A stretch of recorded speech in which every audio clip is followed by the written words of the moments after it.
What's going on about this Afro think tank? White man says whiteness is not real. It's not real. And another white man says it's going away. It's done. Finito.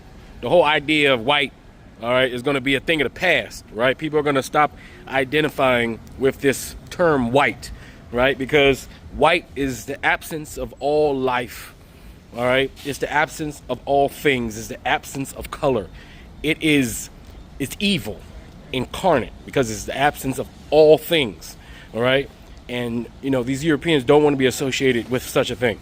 They don't want to be associated with whiteness. Whiteness has not brought any type of good reputation at all anywhere. As much as some people who cling to the false sense of being white, right, as a culture, which you can't find anybody to tell you what white means or what white culture is or identify any point in history where whiteness was a positive thing, right? But they can point towards their real culture, you know, which is European culture, various different ethnic and religious, and for all intents and purposes should be racial groups, right, that make up what they call these Europeans that all decided, you know what I'm saying, the first group of white folks, you know, said, hey, if you other non-whites capitulate to white superiority, we'll let you be white, right? And then slowly but surely all the non-white people in Europe capitulated to the whiteness in order to ease the discrimination that they were receiving from white people. So basically they figured they couldn't beat them, so they joined them in their discrimination with others, which is a really sad thing all by itself. So if you're a European and you're Irish and you're Scottish or you're Italian or you're Maltese or you're Sicilian and you capitulate to whiteness, you should be ashamed of yourself and your ancestors to give it in to the oppressor and for you to participate in oppression simply so you wouldn't have to deal with oppression, which makes you guys weak. All right, all you groups who capitulated white supremacy in whiteness, right, in order to relieve yourself of white superiority and their dominance over you, all of you guys are weak. That's what makes African Americans so strong, because we don't capitulate. We've never capitulated, conformed to white supremacy, you know, and we've never given up the fight against white supremacy, except for a few select coons and Afropeans who, you know, still see the value and being a pet for white supremacy. You know, but other than those few and far betweens, for the most part, black folks will never and can never capitulate to white supremacy. And everything about our culture is anti-whiteness, because whiteness is death, destruction, capitalism, slavery, and a superiority and a forever expansionist parasitic culture. And black power is love, unity, warrior, resilience, resistance. That's us, right? And fun and love and support. That's us, right? So yeah, these white folks, it's over. It's time. The culture that's being canceled right now is white culture, because it's non-existent outside of its devilish activities. So anyway, you guys tell me what you think in the comment section. It's Afro Think Tank. Learn something, teach something. I'm out. You know, we're all just different shades of brown, right? There's no such thing as being white. I've been seeing a ton of videos about people fear-mongering over white people going extinct or becoming a minority in the United States, and it's ridiculous, because being white isn't a real thing. It's some weird point of pride for people, and I don't get it. You know, if you isolated the United States to itself, kicked all the brown people out, what would eventually happen is all the white people here would turn brown. So no matter what you do, we're going to eventually be a brown country. That's just, you know, the natural evolution of humanity, and that's what happens when you move outside of Europe. I mean, look at me. It's completely cloudy out today, yet I have to wear sunglasses because there's enough light getting through the clouds to hurt my eyes. Do I seem like I'm adapted to my environment? No, I'm absolutely not adapted to this environment. I love it here, don't get me wrong, but, you know, I get a sunburn just thinking about the sun. If it's a full moon, I gotta wear SPF 30. I'm just saying, a little pigmentation, not such a bad thing. Stop being so worried about white people becoming a minority. White people isn't a real thing. French people, that's a real thing. English people, that's a real thing. German people, that's a real thing. These are all different people that happen to be white. Those are real things. Being white, not a real thing. So this is probably the most controversial video I'll ever make. It's about a topic that, depending on who you ask, is either a total racist conspiracy theory or something that's actually happening. Isn't the end of white America, as we see the rise of Hispanics, a good thing? Proof that America is a melting pot, that anybody can succeed here, no matter the color of your skin or your religion or whatever. What is going to hold us together when we don't have a common religion? We don't have common beliefs about right and wrong and morality as we used to. We are at war over whether or not equality means equality of rights or equality of reward. Now, there's a lot of names for it. Some people call it the end of white America or the replacement theory, which is the idea that white populations in Western nations are being replaced on purpose through immigration, low birth rates, and corporate policies. And white Americans will soon be a minority, and that's great. Whites will not be the majority. I mean, it's an exciting transformation of the country. It's an exciting evolution and progress of our country. We are going to be a white minority very, very soon. I'm okay with that. America is going to look very different in 100 years. You're not going to be able to tell you're black, you're white, you're Hispanic, you're Puerto Rican, whatever. It's going to be very complex. For the first time in American history, the number of white people went down.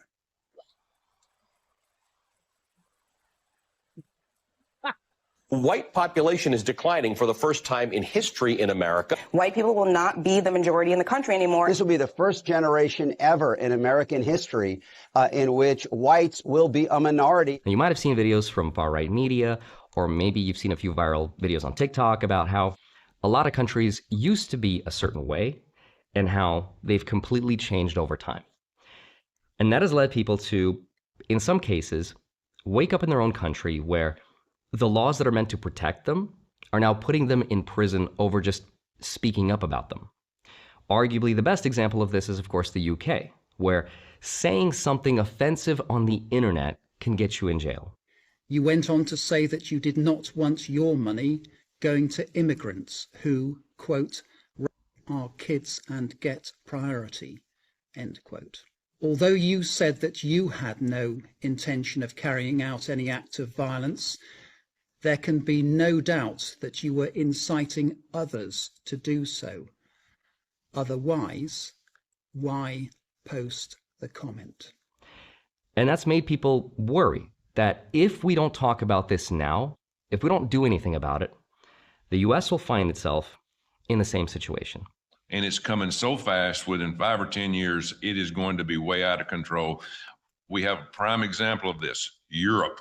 Europe is gone.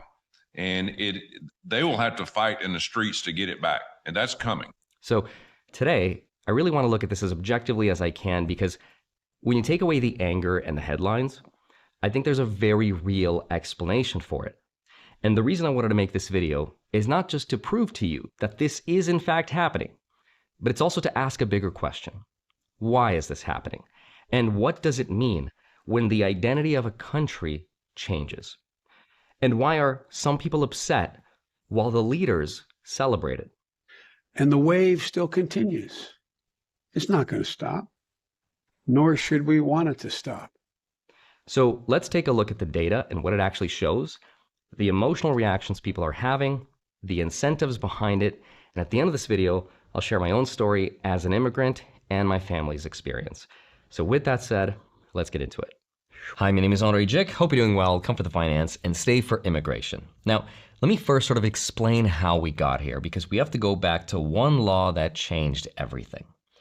In 1965, the United States passed something called the Immigration and Nationality Act. Some people call it the Hart-Celler Act. Now, the goal was to end an old immigration system that prioritized European immigrants over everyone else.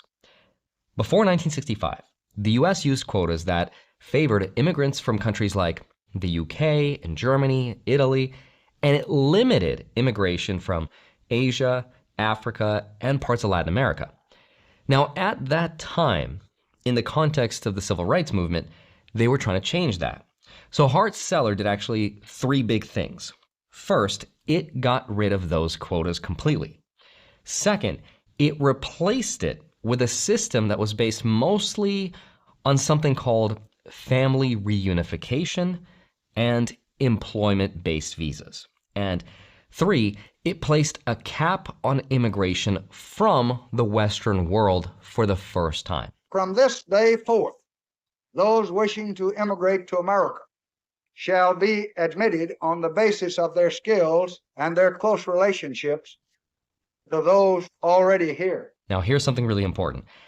At that time, politicians told the public that this law would not really change the demographic makeup of the United States. President Lyndon Johnson said himself that the law would not reshape America. Unpopular opinion probably, but you know, white population is dying out, especially people with blue eyes and light hair color. Like, I need to repopulate these people. I need to find a husband who's blonde and has blue eyes. And by the way, I don't say that people with other characteristics are bad. I know you guys are very sensitive here, like you can't say anything. I'm just saying that this is my preference, and I would like to see people like this more because I think it's beautiful and they're dying out. And me, okay, I will take this mission. I will marry someone tall, blonde, with blue eyes, white. I will take this responsibility. I know you're gonna write you're racist in the comments. Fuck, explain why. Yeah, sure, the Great Replacement is just a theory, right? It just happens to be true that in every single country that has European ancestry is being completely demographically changed. It's just a coincidence. Here's what I don't get about all this racist drivel coming from white supremacists. Out there talking about the Great Replacement theory, and that's why you're having all these kids. What are you so afraid of? Let's say decades down the line, white folks become the minority in the USA. Why are you afraid of that? Is it because you would lose the unchecked power to harm black and brown communities? I think that's part of it, but I think it's deeper too. White folks have been the majority in this country for a very long time. And white folks have used that power and that majority to make laws and push policies that are racist in nature and set up systems that thrive on racism. What you're afraid of is that if the demographics change, the communities that you've harmed are going to turn around and do the same to you, even though you'll deny it's happening now to them. Because the true reality is that you're racist as hell, and you like to see black and brown communities suffer. It makes you feel superior. And if that identity is taken away from you demographically, all of a sudden you've got to step your game up and actually earn things. Someone whose job is just laying on their back and making babies, that's not going to fly. Way to go!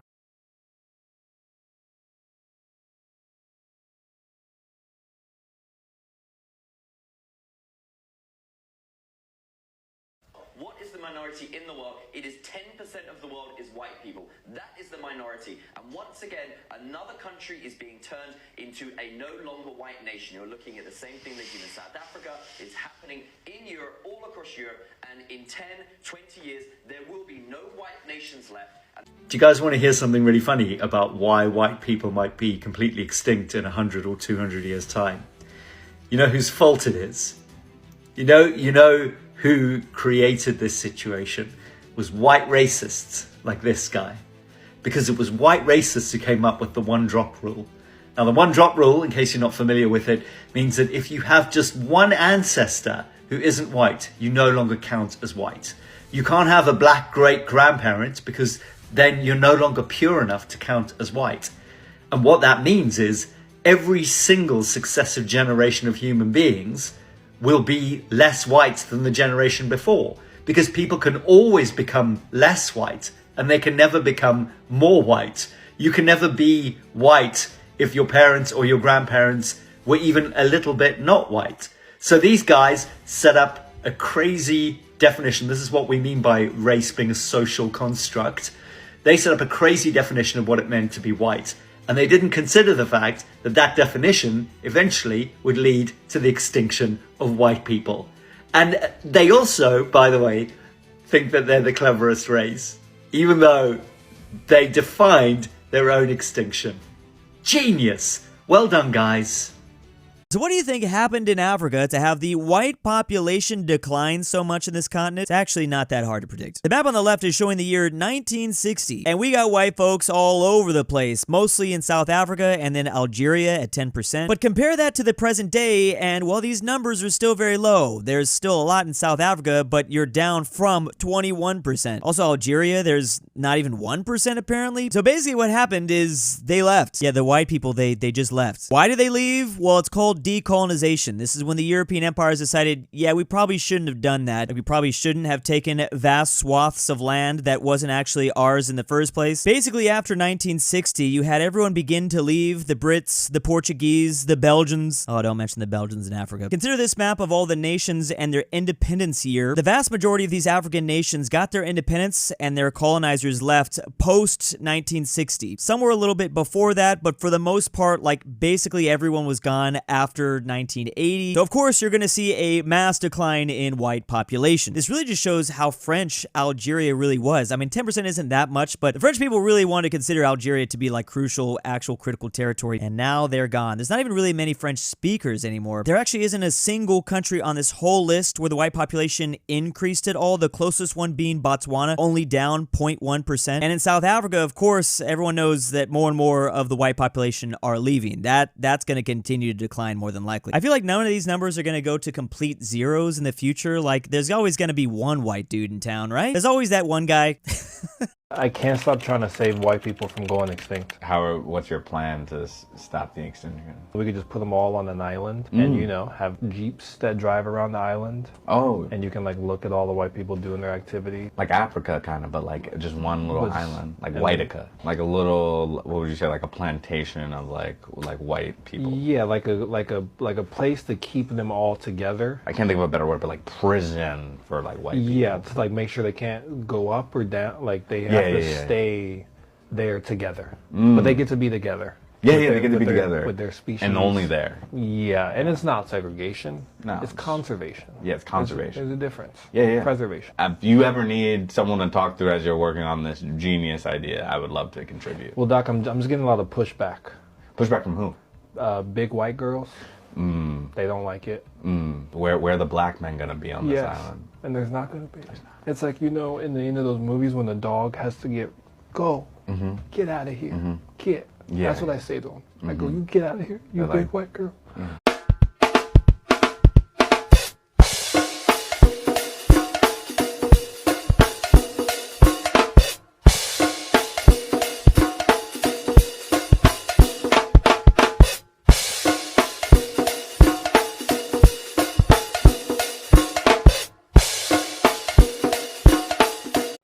Yep, time to go. That motherfucker coming over here. Ooh, shit.